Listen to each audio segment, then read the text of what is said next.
پھر جب امیہ خلافت آئی تو اس وقت اسلام مزید ایکسپینڈ ہو چکا تھا، جیسے کہ نارتھ افریقہ، اسپین، سینٹرل ایشیا اور انڈیا کے کئی حصوں پر مسلمانوں کی حکومت قائم ہو چکی تھی۔ اس کی وجہ سے بہت سے نئے لوگوں نے اسلام قبول کیا، لیکن یہاں ایک مسئلہ تھا۔ اس وقت امیہ خلافت میں سول وار چھڑی ہوئی تھی، کیونکہ امیہ خلافت مسلمانوں کی ہسٹری کی سب سے گھٹیا خلافت تھی۔ یہ لوگ نبی صلی اللہ علیہ وسلم کی حدیثوں کو مینیپولیٹ کر کے اپنے پولیٹیکل ایجنڈا کو پروموٹ کرنے کے لیے یوز کرتے تھے۔ یہ حال دیکھ کر اسکالرز کو ڈر لگنے لگا کہیں یہ لوگ اسلام کی ٹیچنگز کو ہی نہ بدل دیں۔ اس وجہ سے اس وقت کے اسکالرز نے اوتھینٹک حدیثوں کو جمع کرنا شروع کیا، اور اسی وقت اللہ نے اپنے دین کی حفاظت کرنے کے لیے ایک مسیحا بھیجا جس کا نام تھا عمر بن عبدالعزیز، جو اسلامی ہسٹری کے چھٹے خلیفہ بنے۔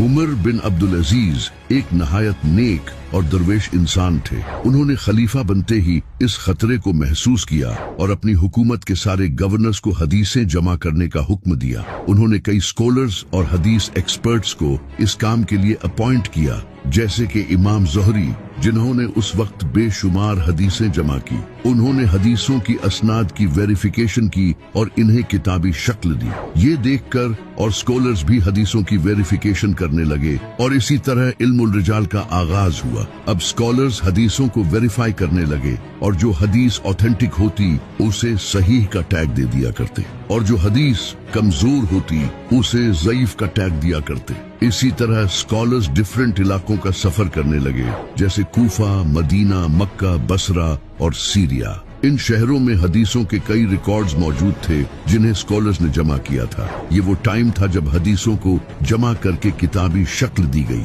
پھر جب امیہ خلافت کی گھٹیا حکومت کا خاتمہ کر کے عباسی خلافت قائم ہوئی تو انہوں نے اپنی خلافت میں ایجوکیشن کو بہت پروموٹ کیا۔ عباسی خلافت کے دور میں اسلام کی سب سے بڑی یونیورسٹی بغداد میں اوپن کی گئی، جس کا نام بیت الحکمہ تھا۔